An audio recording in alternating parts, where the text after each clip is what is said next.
سزا ملی تو کسے ملی؟ قسط نمبر 1۔ یہ دلی کا ان دنوں کا واقعہ ہے جب میں CIA میں ہوتا تھا۔ پرانی دلی میں ایک عورت قتل ہو گئی تھی۔ اسے قتل ہوئے 4 دن گزر گئے تھے۔ تھانے میں اس کی تفتیش ہو رہی تھی لیکن کیس CIA کو دے دیا گیا۔ CIA کو تفتیش کے لیے جو کیس دیے جاتے ہیں ان کی کوئی نہ کوئی وجہ ہوتی ہے۔ یہ ساری وجوہات بیان کرنے کی ضرورت نہیں۔ قتل کے اس کیس کو CIA کے حوالے کرنے کا کوئی جواز نہیں تھا، سوائے اس کے کہ مقتولہ کا خاوند ہوم ڈپارٹمنٹ میں اسسٹنٹ کے عہدے پر لگا ہوا تھا۔ اس محکمے سے ہمیں احکام ملا کرتے تھے۔ مقتولہ کے خاوند کا خیال تھا کہ تھانے والے تفتیش میں کوتاہی کریں گے۔ بہرحال وجہ کچھ بھی تھی، یہ تفتیش ہمارے سپرد کر دی گئی۔ میرے ساتھ ایک اینگلو انڈین سب انسپکٹر لگا دیا گیا جس کا نام فرانسس تھا۔ ہم متعلقہ تھانے میں گئے، FIR دیکھی، کیس کی فائل دیکھی اور تھانے دار سے جو معلومات لینی تھی وہ لے لیں، اور ہم نے اس طرح تفتیش شروع کر دی جیسے ہمیں اس کے متعلق کچھ بھی معلوم نہیں۔ قتل کے روز تھانے میں رپورٹ دینے کے لیے مقتولہ کا خاوند گیا تھا اور اس کے ساتھ اس کا ایک بیٹا تھا جس کی عمر 18 سال تھی اور اس کا نام عبید تھا۔ ہم نے ان دونوں کو طلب کیا۔ قتل کی واردات دن کے 11 بجے کے لگ بھگ ہوئی تھی۔ اس وقت مقتولہ کا خاوند اپنے دفتر گیا ہوا تھا۔ گھر میں اس کا یہ نوجوان بیٹا عبید موجود تھا۔ دوسرے بیٹے کی عمر 7 سال تھی، وہ اسکول گیا ہوا تھا۔ تیسرا بیٹا جس کی عمر 4 سال تھی چھت پر کھیل رہا تھا۔ میں نے سب سے پہلے عبید کا بیان لیا۔ عبید سیکنڈ ایئر کا اسٹوڈنٹ تھا۔ اس صبح وہ کالج گیا تھا لیکن 1 ہی گھنٹے بعد واپس آ گیا تھا کیونکہ اس کے سر میں اتنا شدید درد تھا جو اس کے لیے ناقابل برداشت تھا۔ وہ گھر آتے ہی سر درد کی گولی لے کر ایک کمرے میں سو گیا۔ یہ پرانے زمانے کی حویلی تھی۔ صحن خاصا کشادہ تھا، ایک طرف بڑا کمرہ اور اس کے پہلوؤں میں چھوٹے کمرے تھے جنہیں اس زمانے میں کوٹھریاں کہا جاتا تھا۔ ان کے بالمقابل 2 اور کمرے تھے۔ صحن کے ایک پہلو میں 2 اور کمرے تھے، ان کے بالمقابل ڈیوڈی اور اس کے ساتھ ایک اور کمرہ تھا۔ یہ حویلی ان کی اپنی ملکیت تھی۔ عبید نے بتایا کہ وہ جب گھر آیا تو ماں کو کام کاج کرتے دیکھا۔ ماں ہی نے اسے ایک کمرے میں سونے کے لیے بھیج دیا تھا۔ ایک دھماکے سے عبید کی آنکھ کھل گئی۔ اس دور میں لوگ صرف پٹاخوں اور شادی کے موقعوں پر چلنے والے گولوں کے دھماکوں سے واقف تھے۔ وہ رائفلوں، کلاشن کوفوں اور پستولوں کے دھماکوں سے ناآشنا تھے۔ آج کل تو شہروں میں دھماکے ہوتے ہی رہتے ہیں۔ پتنگ بازی کے ساتھ کلاشن کوفیں فائر کرتی ہیں۔ شادی کے موقع پر بھی کلاشن کوفیں اور ریوالور فائر ہوتے ہیں۔ اوچھے امیر زادے گلیوں میں سے گزرتے فائرنگ کرتے جاتے ہیں۔ اگر کوئی شخص باہر ایسے اسلحے کا دھماکہ سنے تو وہ باہر نکلنے کی ضرورت ہی محسوس نہیں کرتا کہ یہ کس نے کس پر فائر کیا ہے یا یہ ہوائی فائر تھا۔ عبید نے دھماکہ سنا تو اس کی آنکھ کھل گئی اور اس نے سوچا کہ پٹاخے یا گولے کا دھماکہ نہیں، دھماکے کی آواز ذرا دبی دبی سی تھی۔ یہ تو وہ سوچ بھی نہیں سکتا تھا کہ دھماکہ اس حویلی کے اندر ہوا ہے۔ وہ اس طرح پلنگ سے اٹھا جیسے کوئی ایمرجنسی نہیں۔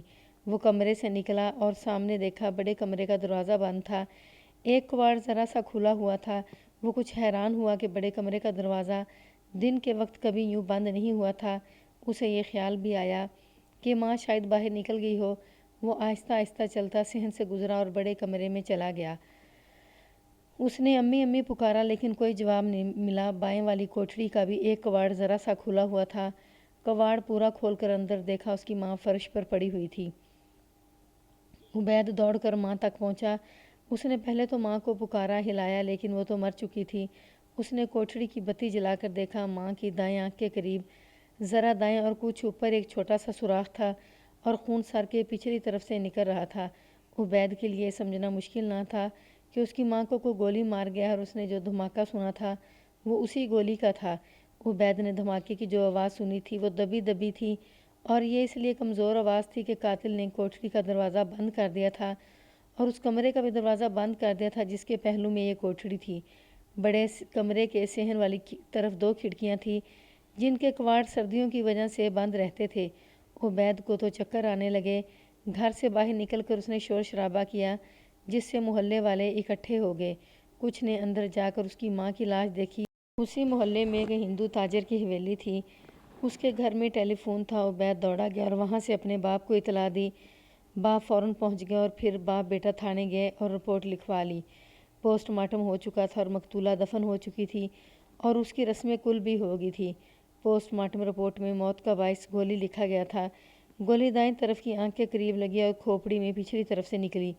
تھانے دار نے یہ گولی برآمد کر لی تھی اور ایکسپرٹ سے رپورٹ بھی لے لی تھی کہ گولی .38 ریوالور کی ہے۔ فائر 2-3 قدم دور سے کیا گیا تھا اور پیچھے جو دیوار تھی وہ 3-4 گز دور تھی۔ گولی کھوپڑی میں سے گزر کر پیچھے دیوار کو لگی تھی اور وہیں گر پڑی تھی۔ تھانے دار نے یہ بھی دیکھ لیا تھا کہ گھر میں چوری چکاری نہیں ہوئی تھی۔ مقتولہ کے کانوں میں سونے کے وزنی جھمکے تھے اور اس کی ایک انگلی میں انگوٹھی تھی جس کوٹھری میں سے گولی ماری گئی تھی۔ سارے ٹرنک اور سوٹ کیس وغیرہ اسی میں پڑے ہوئے تھے۔ زیورات انہی میں سے ایک میں رکھے ہوئے تھے۔ مقتولہ کے خامد نے دیکھ لیا تھا کہ زیورات وہیں پڑے ہیں۔ ساتھ والے بڑے کمرے میں سامنے ایک تپائی پر مقتولہ کا پرس رکھا تھا جس میں پیسے پڑے ہوئے تھے۔ اس سے ثابت ہو گیا کہ قاتل لوٹنے کی نیت سے نہیں آیا تھا۔ پوسٹ مارٹم رپورٹ میں خاص طور پر لکھا گیا تھا کہ مقتولہ کے ساتھ سوائے اس گولی کے اور کسی قسم کی کوئی زیادتی نہیں ہوئی۔ قاتل اس وقت گھر میں آیا جب گھر میں کوئی مرد نہیں تھا۔ اسے معلوم تھا کہ اس وقت گھر میں کوئی نہیں ہوتا۔ یہ انتقامی قتل معلوم ہوتا تھا۔ اس دور کے مطابق یہ بڑی ہی دلیرانہ واردات تھی۔ آج کل تو تمام وارداتیں دن کے وقت ہوتی ہیں جن میں فائرنگ ضرور ہی ہوتی ہے۔ اڑوس پڑوس کے لوگ دبک جاتے ہیں اور کوئی واردات کا عینی شاہد ہو تو وہ بھی چپ رہتا ہے۔ 2 باتیں واضح طور پر سامنے آئی تھیں۔ ایک یہ کہ قاتل غیر معمولی طور پر دلیر ہے اور دوسری یہ کہ قاتل کے اندر انتقامی جذبہ اتنا شدید تھا کہ اس نے پرواہ ہی نہ کی کہ دن دہاڑے کسی کے گھر میں داخل ہو کر گولی مار کر نکل جانا بہت مشکل اور خطرناک ہے اور پکڑے جانے کا امکان موجود ہے۔ انتقام کے جذبے نے قاتل کی عقل پر پردہ ڈال دیا تھا۔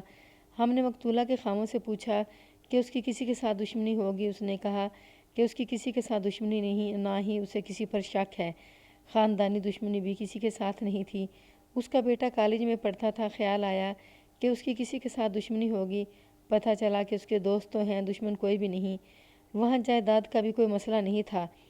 میں اور فرانسس تھانے جا بیٹھے۔ تھانے دار نے ہمیں ایک کمرہ خالی کرا دیا۔ ہم نے تھانے دار سے رہنمائی لے کر 3-4 معززین کو تھانے بلوایا اور تھانے دار سے کہا کہ وہ ہمیں 2 باتیں بتائے جو اس نے اپنے مخبروں سے معلوم کی تھیں۔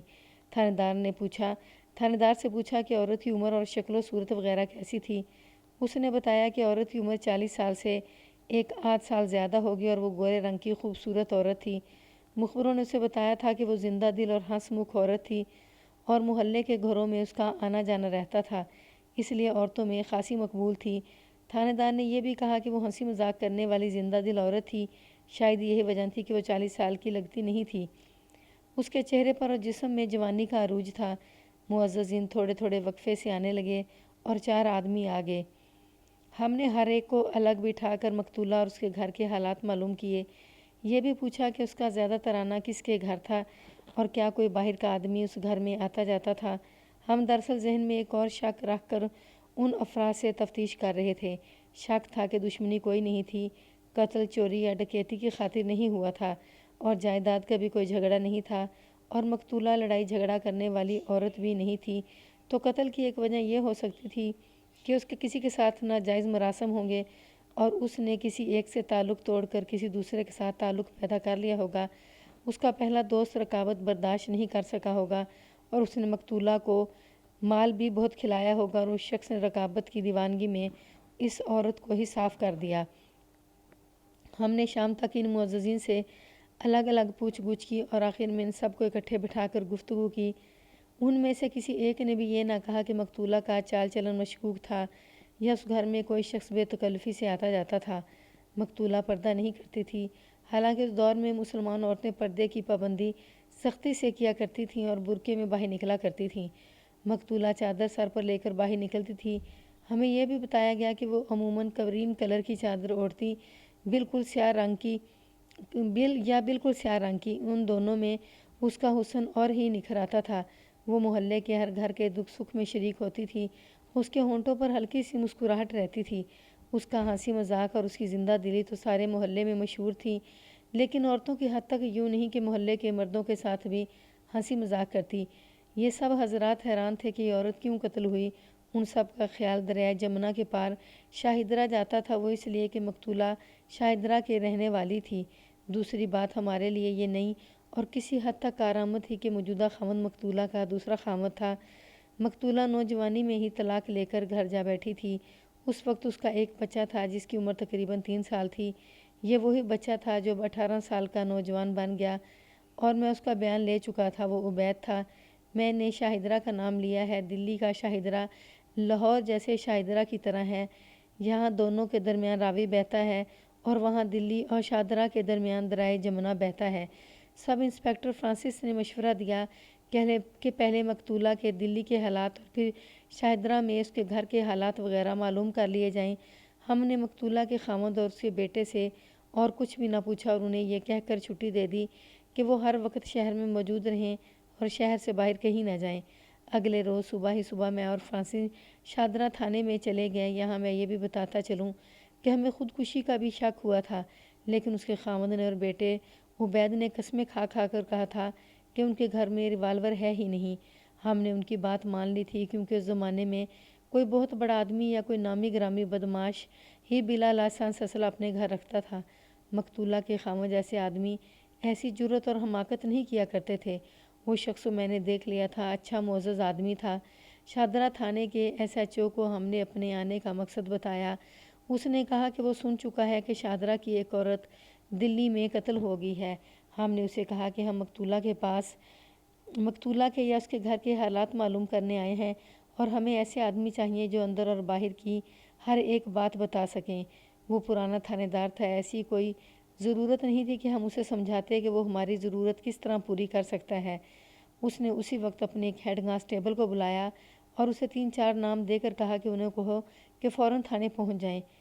میں ایسی کوئی ضرورت نہیں سمجھتا کہ جو آدمی تھانے آئے ان میں سے ہر ایک نے کیا بتایا۔ بات کو مختصر کرنے کے لیے میں بتاتا ہوں کہ 4 ویسے ہی معززین کچھ دیر بعد ہمارے پاس آ گئے جسے ہم نے دلی میں بلائے تھے۔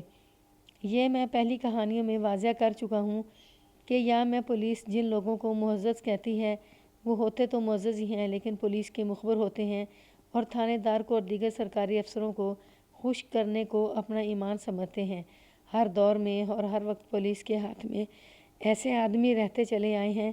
ایک آدمی بوڑھا ہو کر مر جاتا ہے تو اس کا کوئی بیٹا پولیس کے ساتھ تعلق پیدا کر لیتا ہے اور اس طرح یہ سلسلہ صدیوں سے چلا آ رہا ہے۔ ان کے علاوہ جرائم پیشہ افراد، غنڈے، بدماش پولیس کے قابل اعتماد مخبر ہوتے ہیں۔ خاصا وقت صرف کر کے ان لوگوں سے ہمیں جو کچھ معلوم ہوا وہ یہ تھا کہ مقتولہ کے والدین کا گھرانہ عزت دار اور شریف گھرانہ تھا۔ وہ مڈل کلاس کے لوگ تھے۔ دشمنی تو دور کی بات، ان کی کسی کے ساتھ ہلکی سی چپکلش بھی نہیں تھی۔ انہوں نے اپنی مقتولہ بیٹی کی شادی اپنے جیسے ایک گھرانے میں کی۔ مقتولہ کا پہلا خاوند صحیح معنوں میں بھلا مانس تھا۔ اس زمانے میں ہر مسلمان نماز اور روزے کی پابندی لازمی طور پر کرتا تھا۔ مقتولہ کا خاوند اس پابندی سے ذرا آگے نکل گیا تھا۔ وہ اس طرح کہ اس نے داڑھی رکھی ہوئی تھی جو مولویوں کی طرح لمبی نہیں تھی بلکہ تراشی ہوئی چھوٹی چھوٹی داڑھی تھی۔ وہ اپنے گھر میں پردے اور دیگر اسلامی احکام کی پابندی کرتا تھا۔ مقتولہ اچھے اخلاق کی لڑکی تھی۔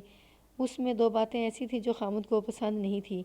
ایک یہ کہ لڑکی برقع نہیں لیتی تھی اور دوسری بات یہ کہ وہ ہنس مکھ اور کھل کر بات کرنے کی عادی تھی۔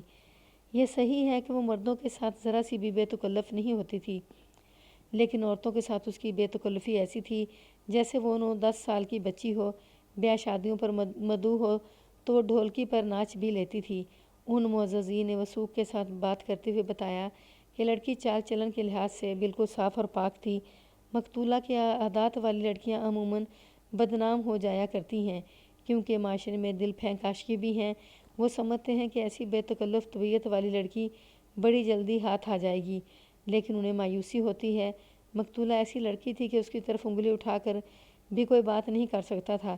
البتہ اتنی سی بات ضرور ہوئی تھی کہ وہ بڑی خوبصورت لڑکی تھی اور نوجوان اسے رک رک کر دیکھتے تھے۔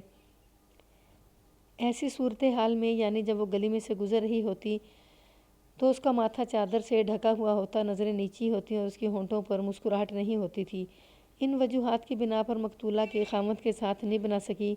وہ اسے پردے میں بٹھانا چاہتا تھا اور کہتا تھا کہ برقعے کے بغیر باہر نہ نکلے، لیکن مقتولہ اپنی فطرت سے مجبور تھی۔ اسے ماں باپ نے بھی کہا کہ وہ خاوند کی بات مانے اور اپنی ازدواجی زندگی میں بدمزگی پیدا نہ ہونے دے۔ یہ نہیں بتایا جا سکتا کہ اس لڑکی نے اپنے آپ کو خاوند کی پابندیوں کے مطابق ڈھالنے کی کوشش کی تھی یا نہیں۔ بظاہر اس نے اپنے آپ کو ذرا سا بھی نہ بدلا۔ ان کا ایک بچہ پیدا ہوا، میاں بیوی میں ناچاکی پیدا ہونے لگی۔ جس نے ایسی صورت اختیار کر لی کہ محلے والوں کو بھی پتہ چل گیا کہ میاں بیوی کے درمیان ایک خلیج آ گئی ہے جو بڑھتی چلی جا رہی ہے۔ اس کا نتیجہ آخر طلاق کی صورت میں سامنے آیا۔ اس وقت بچے کی عمر 3 سال ہونے کو تھی۔ مقتولہ کے والدین نے بڑی شرافت سے طلاق قبول کر لی۔ مقتولہ کی دوسری شادی 1.5 سال بعد ہوئی تھی۔ اس کے بعد بھی مقتولہ نے اپنی عادات کو بدلنے کی کوشش نہ کی، لیکن لوگوں کی ہمدردیاں مقتولہ کے ساتھ تھیں اور لوگ مقتولہ کے خامند کے خلاف اس قسم کی باتیں کرتے تھے کہ مولوی ٹائپ آدمی ہے اور ایک زندہ دل اور شریف لڑکی کو قید میں رکھ کر اسے اپنی زر خرید لونڈی بنانا چاہتا ہے۔ بھائی اتنے چھوٹے تھے کہ وہ بھی بہن کے معاملات میں دخل اندازی کرنے کے قائل نہیں تھے۔ طلاق کے بعد لڑکی ٹھیک ٹھاک رہی۔ ٹھیک ٹھاک کا مطلب یہ ہے کہ اس نے کوئی نازیبا غیر شریفانہ حرکت نہ کی، البتہ اس نے اپنی زندہ دلی کو قائم رکھا۔ ان معززین نے بتایا کہ انہیں ان کی بیویوں اور بیٹیوں وغیرہ سے پتہ چلا کہ مقتولہ کی عادات میں ایک تبدیلی ضرور آئی۔ وہ یہ تھی کہ تنہائی میں بیٹھتی تو رونے لگتی تھی، کبھی اپنے بچے کو سینے سے لگا کر روتی تھی۔